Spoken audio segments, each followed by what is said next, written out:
3 ವರ್ಷಗಳ ಹಿಂದೆ ಪಿಎಸ್ಐ ಎಕ್ಸಾಮ್ನಲ್ಲಿ ನಡೆದ ಅಕ್ರಮ ರಾಜ್ಯದಲ್ಲಿ ಸಂಚಲನವನ್ನೇ ಸೃಷ್ಟಿಸಿತ್ತು. 3 ವರ್ಷಗಳ ಬಳಿಕ ಮತ್ತೆ ರಿ ಎಕ್ಸಾಮ್ ನಡೆಯುತ್ತಿದೆ. ವಿಪರ್ಯಾಸ ಅಂದ್ರೆ ಈಗಲೇ ಅದೇ ಪರೀಕ್ಷೆಯಲ್ಲಿ ಅಕ್ರಮದ ಕಮಟು ವಾಸನೆ ಮೂಗಿಗೆ ಬಡಿತಿದೆ.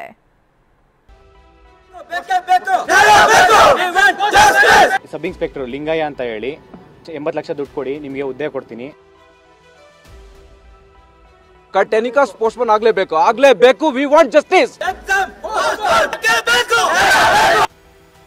ಪಿಎಸ್ಐ ಪರೀಕ್ಷೆಯಲ್ಲಿ ಅಕ್ರಮ ನಡೀತು ಅಂತ ಮರುಪರೀಕ್ಷೆ ನಡೀತಿದೆ. ಆದ್ರೆ ಲೀಕಾಸುರರು ರೀ ಎಕ್ಸಾಮ್ನಲ್ಲೂ ತಮ್ಮ ಕೈಚಳಕ ತೋರಿಸಿರೋ ವಾಸನೆ ಬರ್ತಿದೆ. ಪಿಎಸ್ಐ ವಿರುದ್ಧವೇ ಪ್ರಶ್ನೆ ಪತ್ರಿಕೆ ಸೋರಿಕೆಯ ಆರೋಪ ಕೇಳಿ ಬರ್ತಿದೆ. ನಿನ್ನೆ ಬಯಲಾಗಿದ್ದ ಈ ಕೇಸ್ಗೆ ಇಂದು ಟ್ವಿಸ್ಟ್ ಸಿಕ್ಕಿದೆ. ಪಿಎಸ್ಐ ಮರುಪರೀಕ್ಷೆಯಲ್ಲೂ ನಡೀತಾ ಗೋಲ್ಮಾಲ್. ಪ್ರಶ್ನೆ ಪತ್ರಿಕೆ ಲೀಕ್ ಮಾಡಿದ್ರ ಗುಪ್ತಚರ ಪಿಎಸ್ಐ? ಎಸ್, ಇಂಥದ್ದೊಂದು ಆರೋಪ ಸಖತ್ ಸದ್ದು ಮಾಡ್ತಿದೆ. ಶುಕ್ರವಾರ ಕೆಲ ಅಭ್ಯರ್ಥಿಗಳು ಚಂದ್ರ ಲೇಔಟ್ ಪೊಲೀಸ್ ಠಾಣೆ ಮುಂದೆ ಜಮಾಯಿಸಿ ಪ್ರತಿಭಟನೆ ನಡೆಸಿದ್ರು. ಗುಪ್ತಚರ ಇಲಾಖೆಯ ಪಿಎಸ್ಐ ಲಿಂಗಯ್ಯ ವಿರುದ್ಧ ಡೀಲಿಂಗ್ ಆರೋಪ ಮಾಡಿದ್ರು. 80 ಲಕ್ಷ ಕೊಟ್ರೆ ಸಬ್ ಇನ್ಸ್ಪೆಕ್ಟರ್ ಪ್ರಶ್ನೆ ಪತ್ರಿಕೆ ಕೊಡ್ತಾರಂತೆ, ನಾವೇ ಖುದ್ದಾಗಿ ಕರ್ಕೊಂಡು ಹೋಗಿ ಎಕ್ಸಾಮ್ ಬರೆಸ್ತೀವಿ ಅಂತ ಹೇಳಿದ್ರಂತೆ. ಹೀಗಂತ ಆರೋಪಿಸಿದಲ್ಲದೆ ಮೆಸೇಜ್ ಚಾಟಿಂಗ್ ಸಾಕ್ಷಿ ಮುಂದಿಟ್ಟಿದ್ರು. ಈ ಆರೋಪದ ಬೆನ್ನಲ್ಲೇ ಪೊಲೀಸರು ಪಿಎಸ್ಐ ಲಿಂಗಯ್ಯನನ್ನ ವಶಕ್ಕೆ ಪಡೆದು ಸಿಸಿಬಿಗೆ ಒಪ್ಪಿಸಿದ್ದಾರೆ.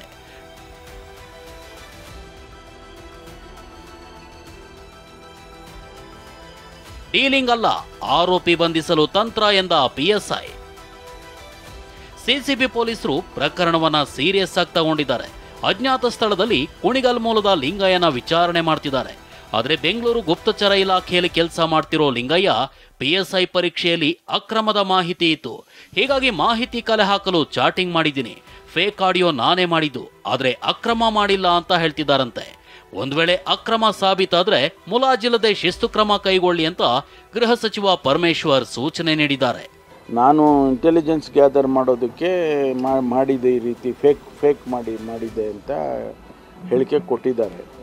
ಅದನ್ನು ವಿಚಾರಣೆ ಮಾಡ್ತಾಯಿದೆ, ಸಿಸಿಬಿ ವಿಚಾರಣೆ ಮಾಡ್ತಾ ಇದೆ. ಅದು ನಿಜವಾ ಹೌದಾ ಅಥವಾ ಇವರೇನಾದರೂ ಸ್ಕ್ಯಾಮ್ ಮಾಡಿದಾರಾ ಅಂತ ಹೇಳಿ ವಿಚಾರಣೆ ಮಾಡ್ತಾ ಇದ್ದೇವೆ.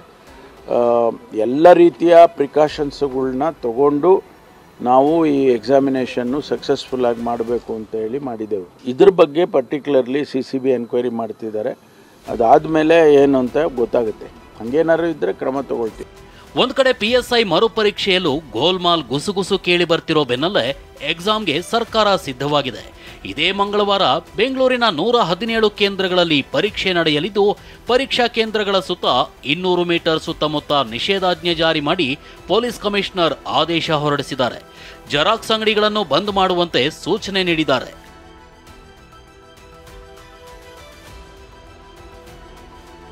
ಅದೇನೇ ಇರಲಿ, ಖಾಕಿ ತನಿಖೆಯಿಂದಷ್ಟೇ ಸತ್ಯಾಸತ್ಯತೆ ಹೊರಬರಬೇಕಿದೆ. ಪ್ರತಿಭಾನ್ವಿತ ವಿದ್ಯಾರ್ಥಿಗಳಿಗೆ ನ್ಯಾಯ ಸಿಗಬೇಕಿದೆ. ರಾಜಪ್ಪಾಜಿ ನಾಯ್ಕ್, ಟಿವಿ9 ಬೆಂಗಳೂರು.